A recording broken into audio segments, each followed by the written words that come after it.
Au nom du Père et du Fils et du Saint-Esprit. Amen.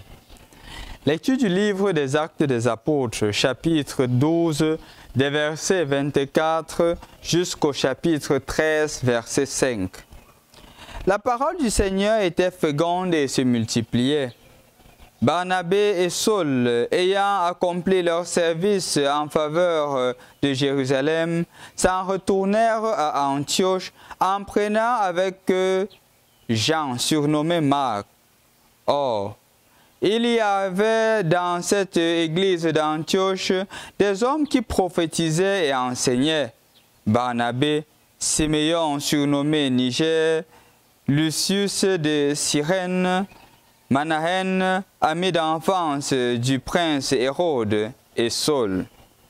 Un jour qu'ils célébraient le culte du Seigneur et qu'ils observaient un jeûne, l'Esprit Saint leur dit: « Détachez pour moi Barnabé et Saul en vue de l'œuvre à laquelle je les ai appelés. » Après avoir jeûné, prié et leur avoir imposé les mains, ils les laissèrent partir.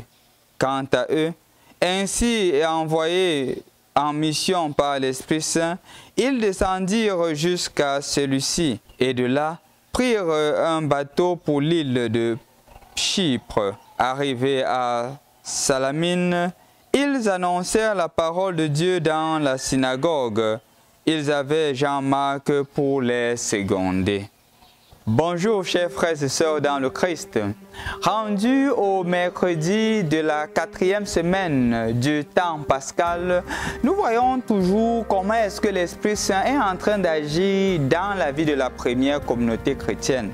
En effet, hier nous voyons déjà comment est-ce que le nom chrétien a pris naissance dans la première communauté chrétienne. Ce n'était pas que Jésus, en vivant avec les disciples, leur a dit que vous appellerez les disciples chrétiens. Non.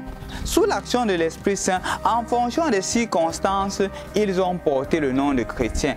Chrétiens qui suivent le Christ, chrétiens qui sont à la suite du Christ et qui marchent sur les pas du Christ.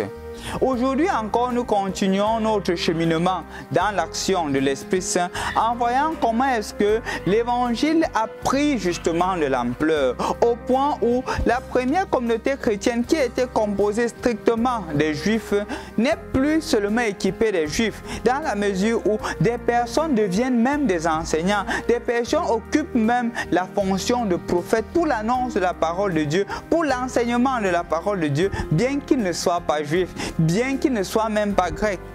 Nous rappelons-nous qu'aujourd'hui, on cite plusieurs noms. On cite justement des noms qui ne sont pas strictement hébreux. Différent du fait que le Seigneur a choisi des Hébreux, des Juifs, pour commencer sa mission.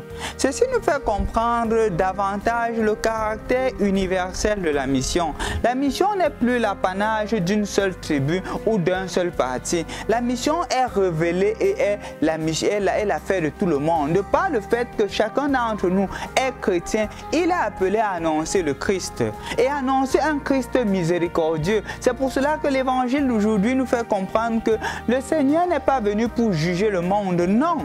Le Seigneur est venu justement pour sauver le monde. Et celui qui se déclare chrétien, celui qui porte le nom de chrétien, doit être celui-là qui est un artisan de miséricorde, doit être celui-là qui est capable d'enseigner les autres, qui est capable de faire comprendre aux autres le chemin, la vérité et la vie qui est le Christ.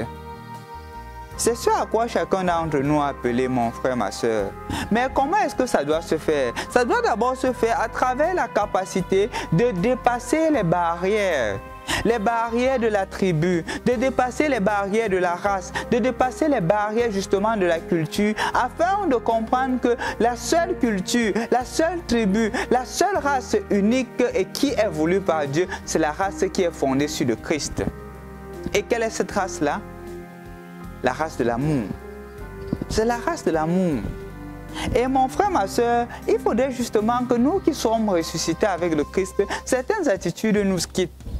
Parce que c'est encore dommage aujourd'hui qu'il y a beaucoup de familles dans lesquelles on se demande quelle est la tribu de l'enfant pour que l'enfant puisse épouser un autre. Ou par exemple, quelle est sa nationalité. On se base encore sur des critères éphémères pour faire un choix. Pourtant, justement, la résurrection du Christ, le fait que l'évangile s'élargisse au point de nous atteindre, nous Africains, est un signe tangible, une preuve palpable du fait que l'évangile n'est plus l'apanage d'une tribu. On le constate clairement. Il y a de cela quelques temps, cela avait commencé à Jérusalem. Après Jérusalem, c'est monté dans les autres villes. Maintenant, on nous parle d'Antioche, on nous parle de Chypre. C'est comme ça que plus tard, ça va arriver à Rome. À Rome, ça va se répandre en Europe. En Europe, ça va se répandre dans le monde entier. Et maintenant, c'est en Afrique. Et comment est-ce que ça se produit? Maintenant, les Africains qui ont reçu l'évangile vont réévangéliser l'Europe. C'est ça l'action du Saint-Esprit. Ce n'est pas une chose qu'on pourrait dire « ça m'appartient ». Ça n'appartient à personne. De cette même manière, nous qui sommes à la suite du Christ, on ne peut pas se donner un certain privilège. On doit regarder les choses à la manière du Christ.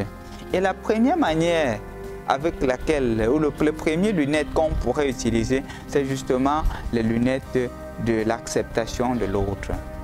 Car parmi nous, il n'y a plus de division. Cela m'a un peu fait mal la dernière fois. Quand j'ai écouté certains chrétiens vraiment engagés, ce maître a dit que telle tribu est comme ça, telle tribu est comme ça. J'ai dit que mais je n'ai pas réagi sur le champ parce que ça devrait être une offense que je leur adressais puisqu'ils étaient ensemble. Mais je me suis dit, ça montre qu'il y a encore un effort de conversion. Quand on commence à juger des personnes sur la base de leur tribu, que c'est parce qu'ils sont de ce village. Non, ce n'est pas parce qu'ils sont de ce village. C'est parce que dans l'homme, il y a telle attitude. Ce n'est pas la tribu. Je voudrais donc t'inviter aujourd'hui à être aussi ressuscité comme toutes ces personnes-là, Manaël, Siméon, Saul, Barnabé, et que tu sois capable de regarder les choses dans la vision de Dieu. Ce n'est donc pas par erreur que le Seigneur dit détacher Paul et Barnabé pour la mission à laquelle je leur ai confié. Et si tu veux atteindre cela, il faudrait deux choses, le jeûne et la prière. Le jeûne, c'est la capacité de mourir de son égoïsme. La prière, c'est la confiance en Dieu. Si tu meurs de ton égoïsme et si tu fais confiance en Dieu, les choses se produiront bien dans ta vie. Et le Seigneur fera avec toi des prouesses. Au nom du Père et du Fils et du Saint-Esprit. Amen.